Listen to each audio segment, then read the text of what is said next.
estos últimos años esta Iglesia ha estado muy preocupada y ocupada con un proyecto, la construcción de un nuevo local, la construcción de un nuevo templo. Y ahora podéis estar orgullosos, contentos de que tenéis un edificio precioso. Os felicito por este local. Tenéis un templo realmente hermoso. Y pensé que, siendo esta la primera vez que predico en este nuevo local y que tenéis en perspectiva, si no lo entiendo mal, dentro de 2 semanas la inauguración oficial del mismo, pensé que esta mañana sería bueno hablar de construcción. Construir un local para que sea un templo es muy importante.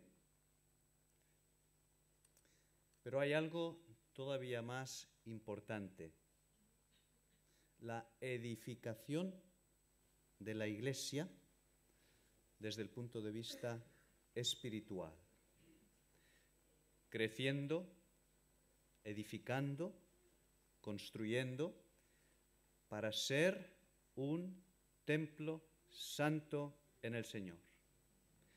La meta de esta Iglesia, la meta del pastor y de su consejo, no es que Barcelona y la calle Pasaje Gayolá tengan un templo hermoso. Este templo es un medio, pero no es un fin en sí mismo. El fin es la edificación de la Iglesia y el testimonio que esta Iglesia pueda dar en este barrio. Es por esto que he escogido esta mañana un pasaje muy conocido. Lo leemos, lo estudiamos cuando somos niños en la escuela dominical. Cantamos aquella canción que supongo que aquí también se sabe: el hombre prudente su casa edificó, sobre la roca su casa edificó. ¿La conocen de niños esta canción? A mí me gustaba mucho cantarla cuando era niño, porque el hombre insensato, que como veremos hoy, la edifica sobre la arena y viene la tormenta y al final la casa se cae. Y los niños nos gustaba mucho hacer el estruendo con las manos y la casa cayó. El sentido sabio de la vida. Este es el título que tienen en el boletín, el título de la predicación de esta mañana: el sentido sabio de la vida. La casa construida sobre la roca. El actor Marlon Brando, hacia el final de su vida, tuvo en unas declaraciones una frase que me llamó poderosamente la atención. Decía Marlon Brando: la vida es un misterio. Transitas por ella como el que camina, y cuando llegas al final te preguntas: ¿qué demonios ha sido esto? Esto decía Marlon Brando, un hombre que lo había tenido prácticamente todo en la vida: fama, dinero, placeres. El sentido de la vida. ¿Qué demonios ha sido esto?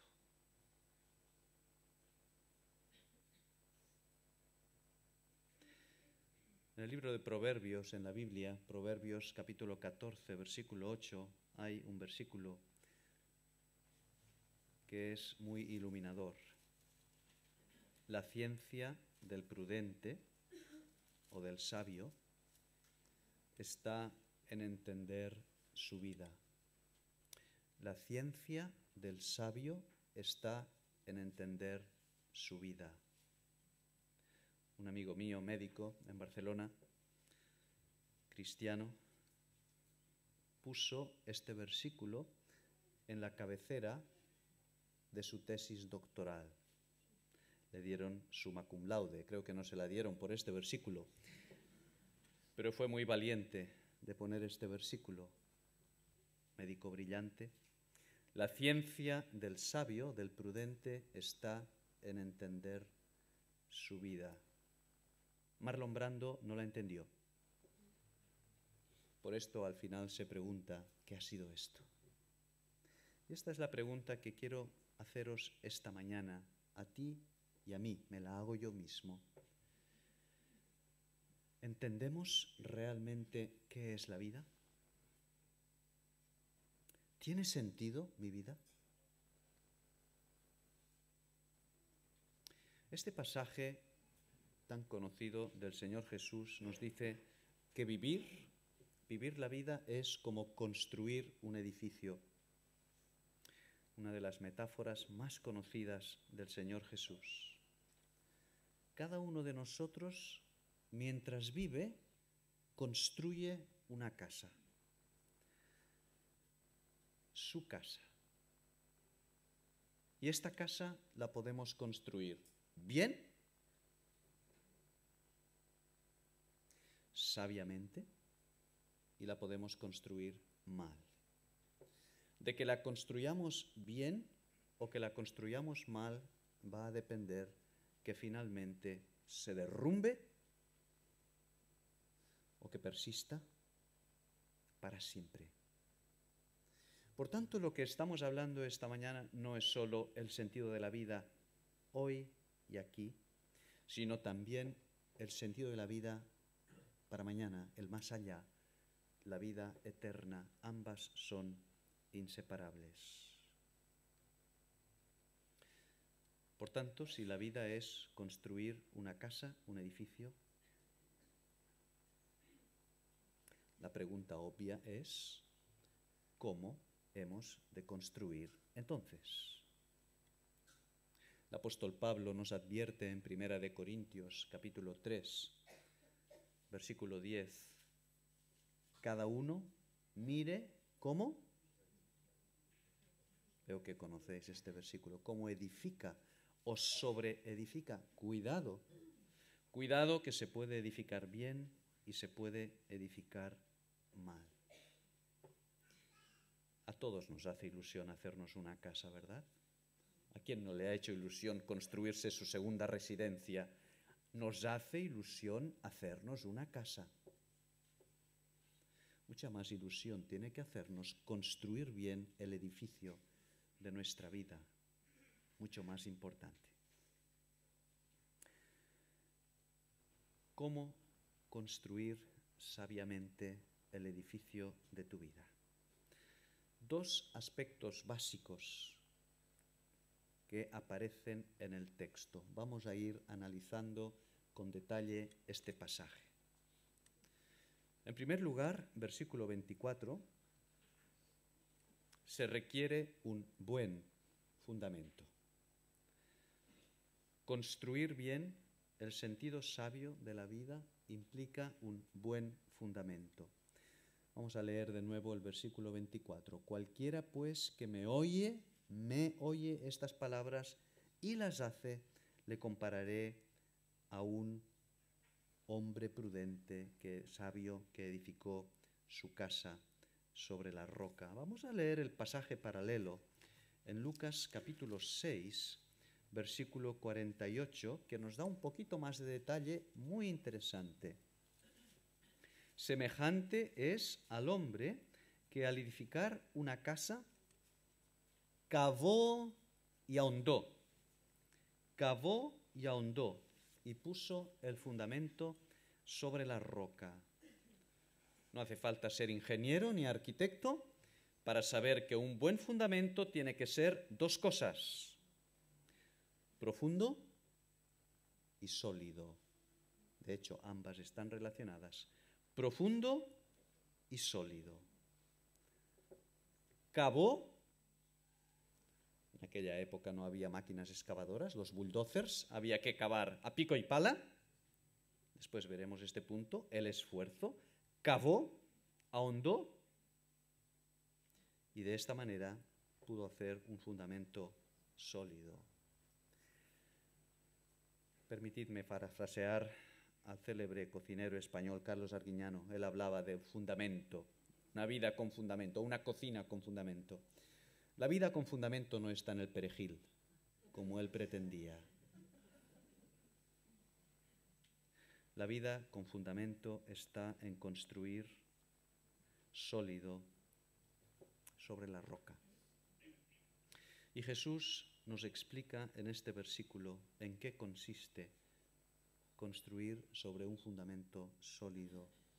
Cualquiera que me oye estas palabras y las pone en práctica, las hace, las obedece.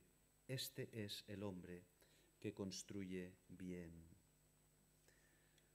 Construir sobre la roca, poner un fundamento sólido, es centrar tu vida en la palabra de Cristo, la palabra de Dios. Construir sobre la verdad, porque como veremos, la verdad es lo que lleva a la vida. ¿Recordáis aquel célebre versículo del Señor Jesús? Juan 14:6, yo soy el camino, la verdad y la vida. Es que una cosa está relacionada con la otra. Construir sobre la verdad es lo que nos lleva a la vida. El buen fundamento es que mi vida esté centrada en la palabra de Dios. Cualquiera que me oye estas palabras y las hace. ¿Por qué es tan importante la palabra o las palabras de Cristo? ¿Queréis iros vosotros también?, les dice el Señor a sus apóstoles. Sale Pedro, como siempre. Señor, ¿a quién iremos? Tú tienes palabras de vida eterna. Las palabras de Jesús son importantes porque son la verdad, porque son vida eterna y porque son buenas nuevas de salvación. Es por esto que son palabras tan importantes. No son las palabras de un humanista o de un gran altruista o de un profeta solamente. Las palabras de Gandhi impactaron a todo un país y a toda una generación y de alguna forma hicieron posible el gran cambio social de la India, la independencia del imperio inglés, etcétera, etcétera. Pero ahí se quedó. Las palabras de Cristo, si es que son verdad, y nosotros creemos que son verdad, son palabras de salvación para vida eterna, porque son la verdad, la única verdad. Por tanto, si queremos empezar a construir sobre un buen fundamento, hemos de conocer, oír y practicar, ¿qué? La palabra de Dios. A los protestantes en España durante muchos años se les conoció con un sobrenombre que me apena que se haya perdido. Se les conocía como el pueblo de la palabra. El pueblo de la palabra. Porque siempre los evangélicos iban a la iglesia con la Biblia bajo el brazo, en la mano. Se supone que hacían algo más que llevarla a la iglesia bajo el brazo, la conocían. E incluso yo he conocido a numerosos sacerdotes católicos asombrados del conocimiento de la palabra que tenían y espero que tengan los evangélicos. Cualquiera que conoce mis palabras y las pone por obra, después lo veremos, está empezando a cavar hondo y poner el fundamento sobre la roca, porque no hay otro fundamento para una vida sólida aquí y eterna allá. No hay otro fundamento que Cristo. No hay otro nombre en quien uno pueda ser salvo, solamente Cristo. cualquiera que me oye estas palabras y las hace. Le compararé a un hombre prudente. ¿Y qué es construir sobre la arena?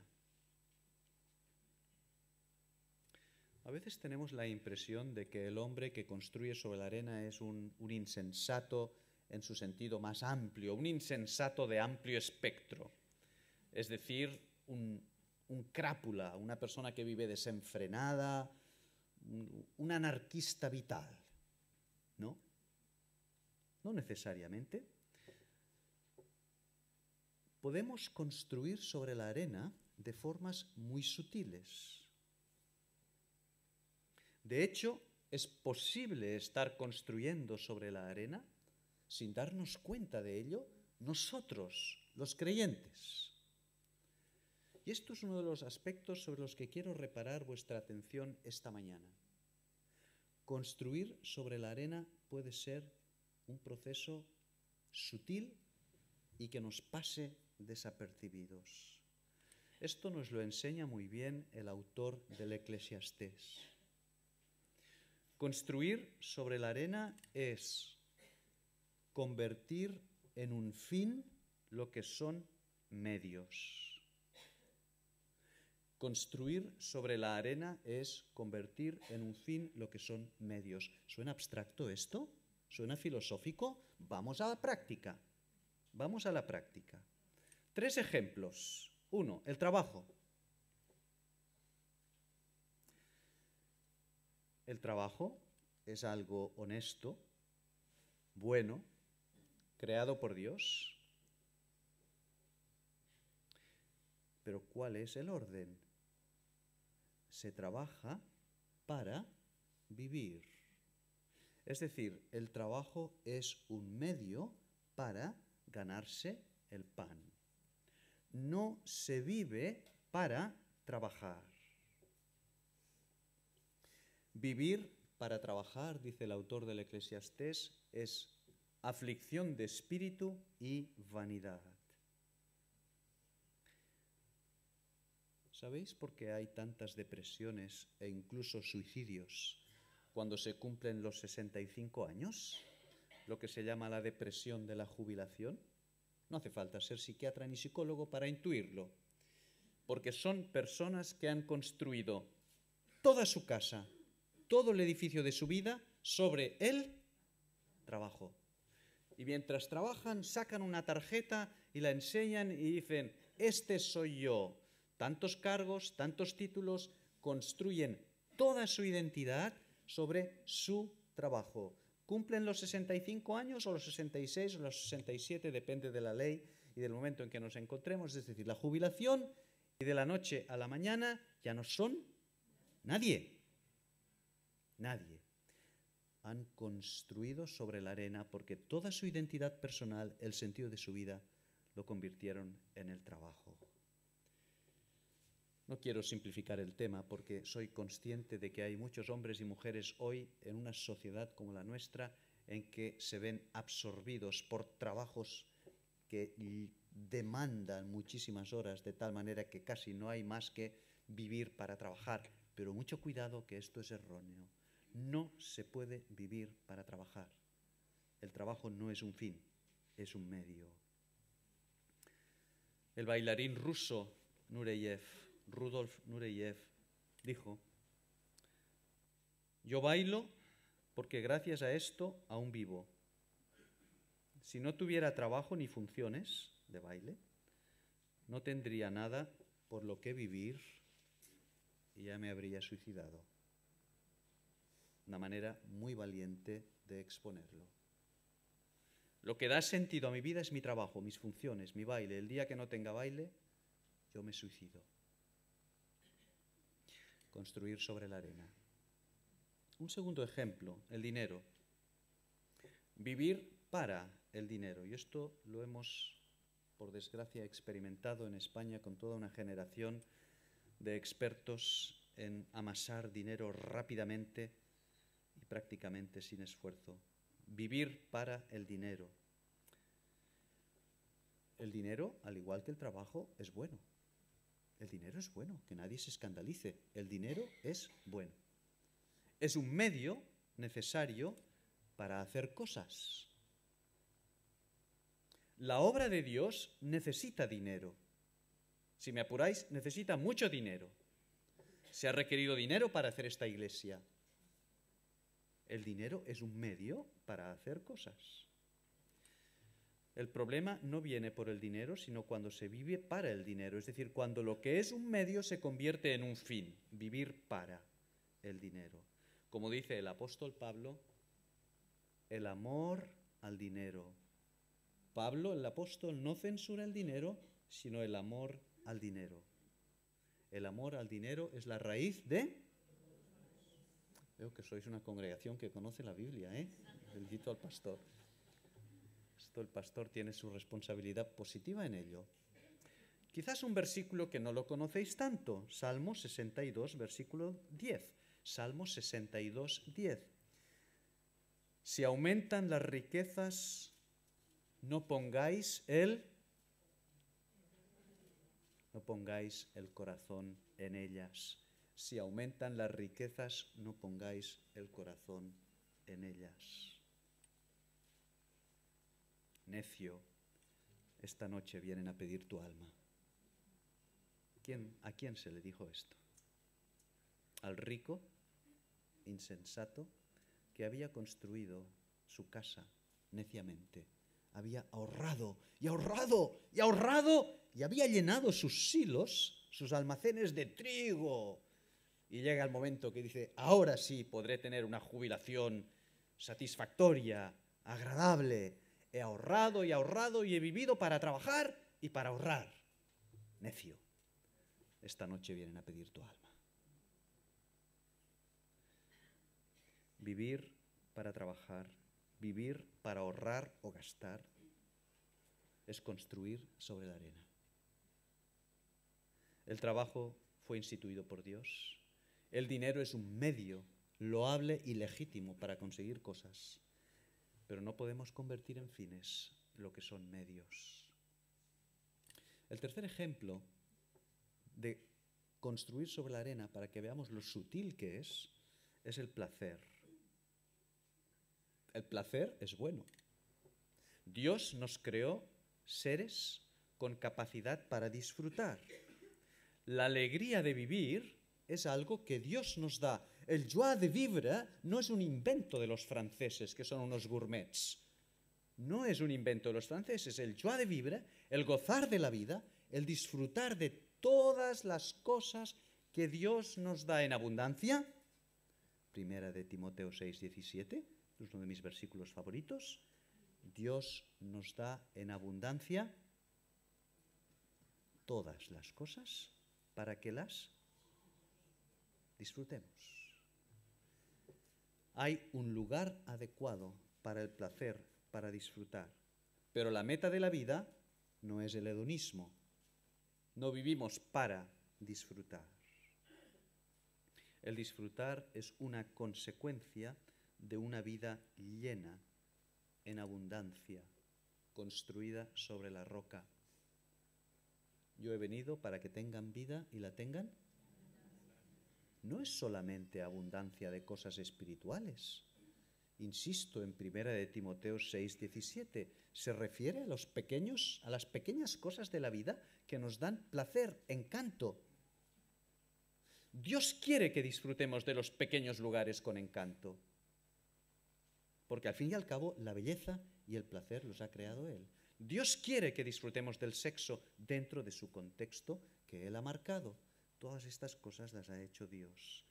Pero lo que Dios no quiere es que vivamos para divertirnos. No estamos llamados a vivir para trabajar, no estamos llamados a vivir para el dinero, no estamos llamados a vivir para divertirnos. Todas estas cosas son medios.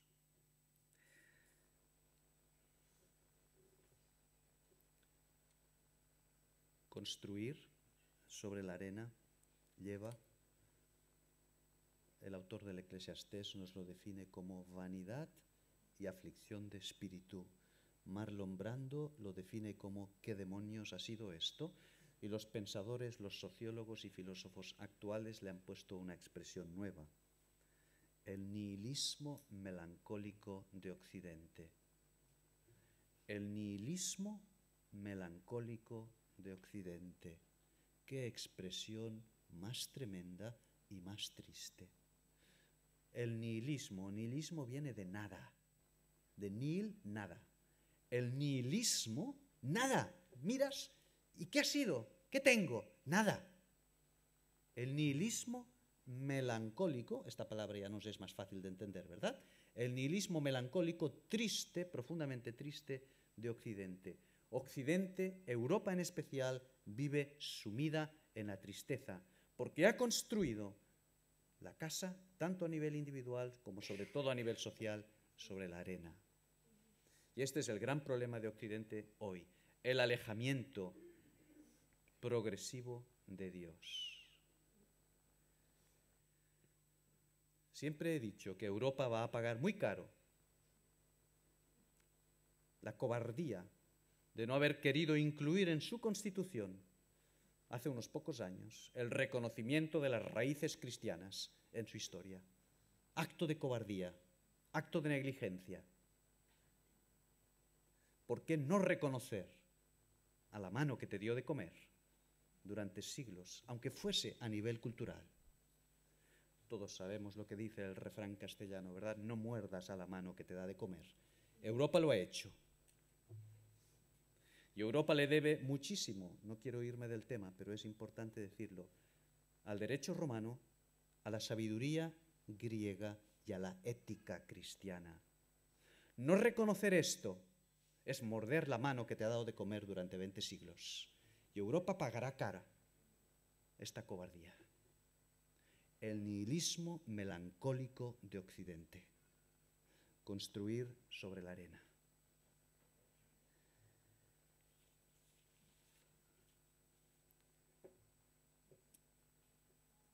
El tiempo pasa rápido y tenemos que pasar brevemente al segundo aspecto.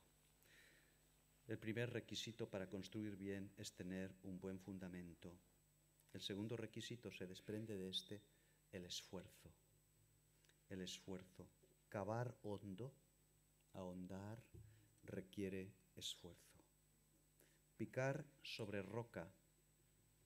Aquellos de vosotros que lo habéis hecho alguna vez, picar sobre roca es mucho más difícil que construir sobre la arena. Todos de niños nos hemos entretenido en hacer castillos sobre la arena, ¿verdad? Qué bonito, qué rápido se hace un castillo sobre la arena, pero con qué facilidad se destruye, ¿verdad? Picar sobre la roca es mucho más complicado.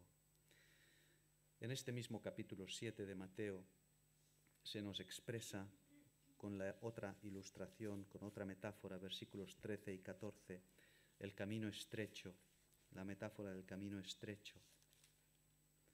Entrad por la puerta estrecha, porque ancha es la puerta y espacioso el camino que lleva a la perdición, y muchos son los que entran por ella, porque estrecha es la puerta y angosto el camino que lleva a la vida, y pocos son los que la hallan. Palabras duras del Señor Jesús.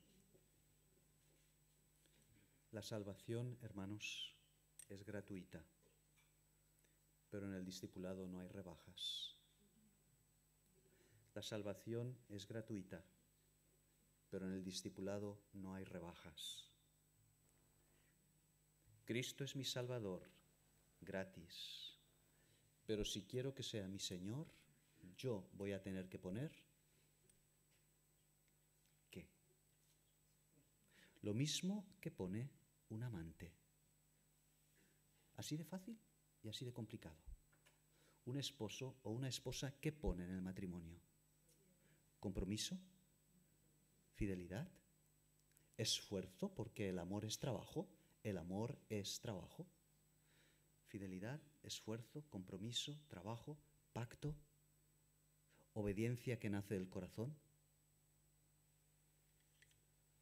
Si Cristo ha de ser Señor de nuestra vida, hemos de comportarnos exactamente igual como un amante, esposo o esposa. Sacrificio, en último término. Sin sacrificio no hay bendición. Esta era una de las frases favoritas de un buen amigo mío, un destacado líder evangélico en Europa. Sin sacrificio no hay bendición. Por esto, construir sobre la roca requiere sacrificio, esfuerzo.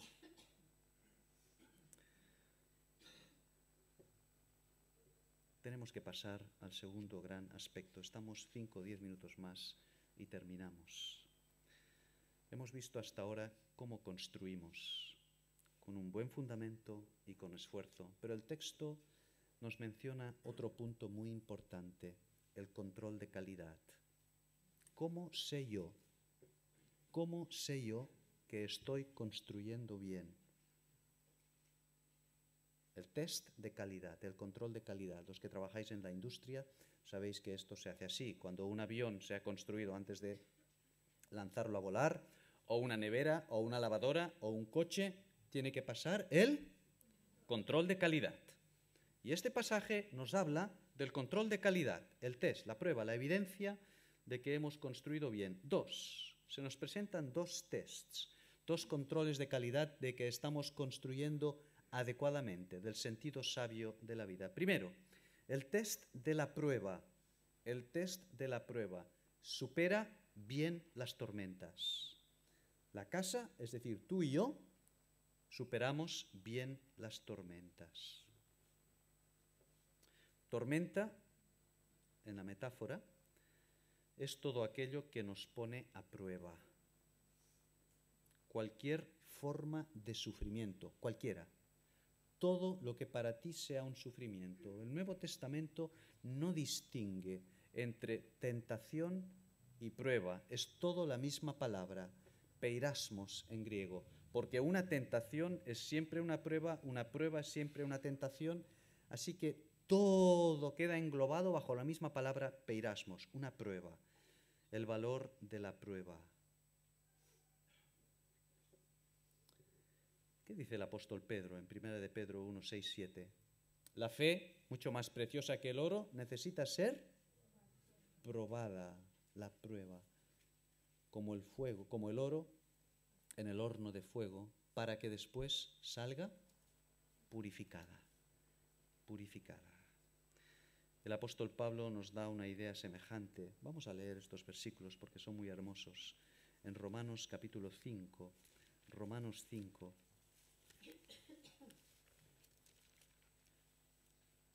versículos del 3 al 5, Romanos 5 del 3 al 5. Y no solo esto, sino que también nos gloriamos en las tribulaciones, sabiendo que la tribulación produce paciencia, y la paciencia, la palabra que la Reina Valera traduce aquí por prueba, aquí Reina Valera, a mí me gusta mucho la Reina Valera, porque es muy poética y muy musical, pero aquí no nos la traduce adecuadamente. La palabra sería aprobación. Aprobación, aprobado. Sabiendo que la tribulación produce paciencia y la paciencia aprobación y la aprobación esperanza. El test de la prueba supera bien las tormentas. Fijaos, vamos a apurar un poquito la metáfora. La tormenta siempre es un peligro, siempre. La tormenta siempre es un peligro, pero el que tiene la casa sobre la roca, su fe en Cristo, su mirada en el Señor, permanece firme, no cae. ¿Recordáis el famoso himno de Lutero? Castillo fuerte es nuestro Dios. Nos viene a hablar exactamente de esto, es una descripción de lo que estamos diciendo. En cambio, el que ha construido sobre la arena se derrumba, cae. Vienen los ríos, viene la tormenta, lo hemos leído, y cae. Y fue grande su ruina. Vamos a leer el versículo 27. Y descendió lluvia, y vinieron ríos, y soplaron vientos, y dieron con ímpetu contra aquella casa, y cayó, y fue grande su ruina.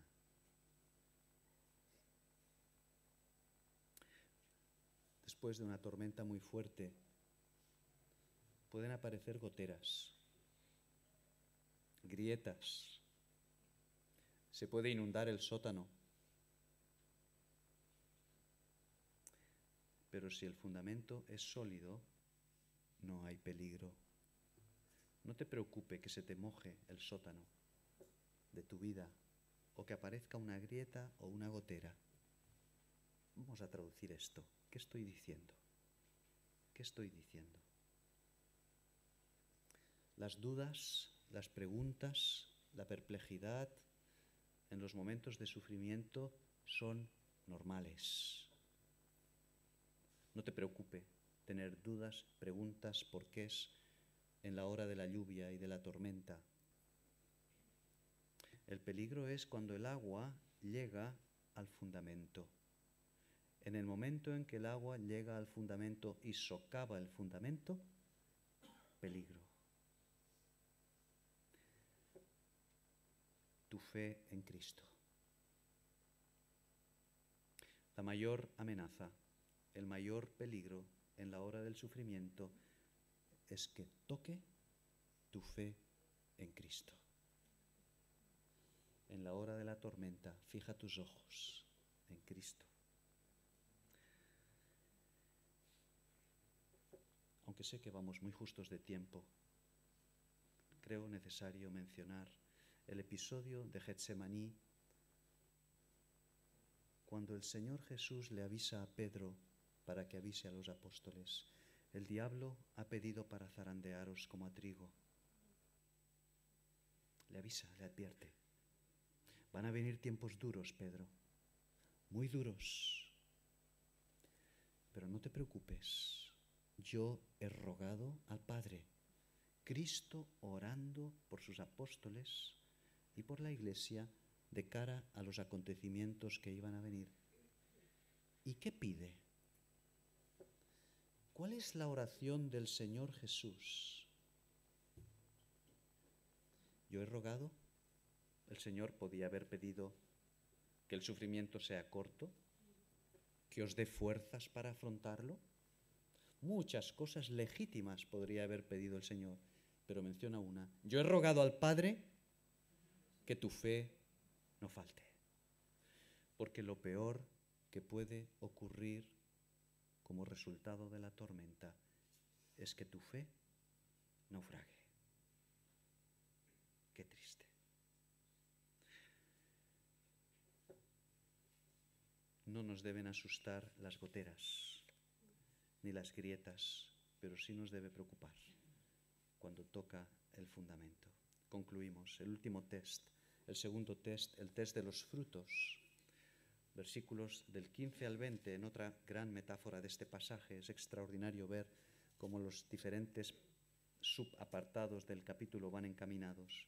Por sus frutos los conoceréis. El test de los frutos. Versículo del 15 al 20. El segundo test de calidad es activo, proactivo. Fijaos bien en el contraste. El primero, el test de la prueba o de la tormenta, aguanta, resiste. Es un test de resistencia. ¿Cuánto aguanta la casa?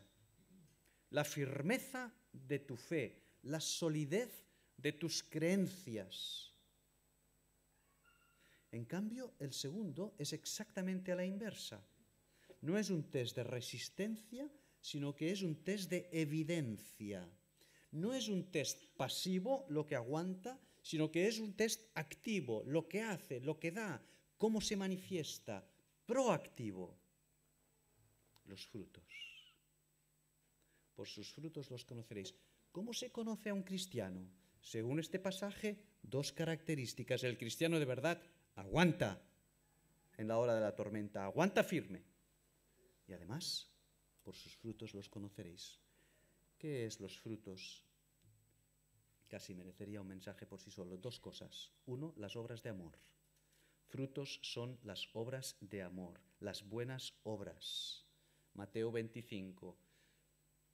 ¿Cuándo, Señor, estuviste desnudo y te cubrimos? ¿Cuándo, Señor, estuviste en la cárcel y te visitamos, enfermo, etcétera, etcétera? Y responde el Señor: por cuanto lo hicisteis a uno de estos, a mí lo hicisteis. Las obras de amor, las buenas obras son muy importantes, hermanos. quizás a veces como para evitar el extremo en el que ha caído la Iglesia Católica Romana de la salvación por obras, nosotros nos vamos al otro extremo. Las buenas obras son muy importantes porque son una evidencia. Son una evidencia. Y las buenas obras es también el fruto del Espíritu. Son las obras de amor y también el fruto del Espíritu Santo.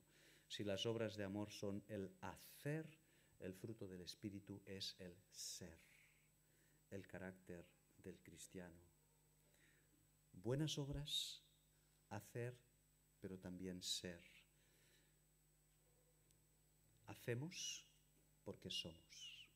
Y el fruto del Espíritu es amor, gozo, paz, paciencia, dominio propio, benignidad, etc.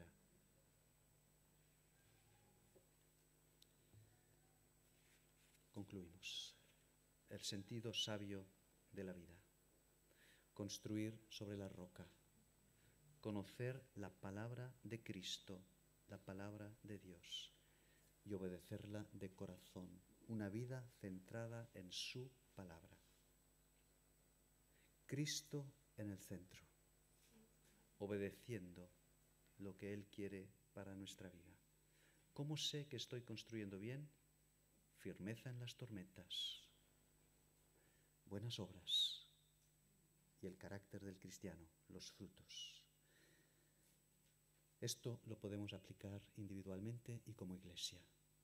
Y termino donde empecé. Mi oración es que este templo tan hermoso que tenéis construido sin duda sobre la roca, también lo sea desde el punto de vista espiritual y que podáis ir creciendo como comunidad e individualmente, sabiamente, y que podáis soportar la tormenta y se note en la evidencia de vuestra fe. Que así sea.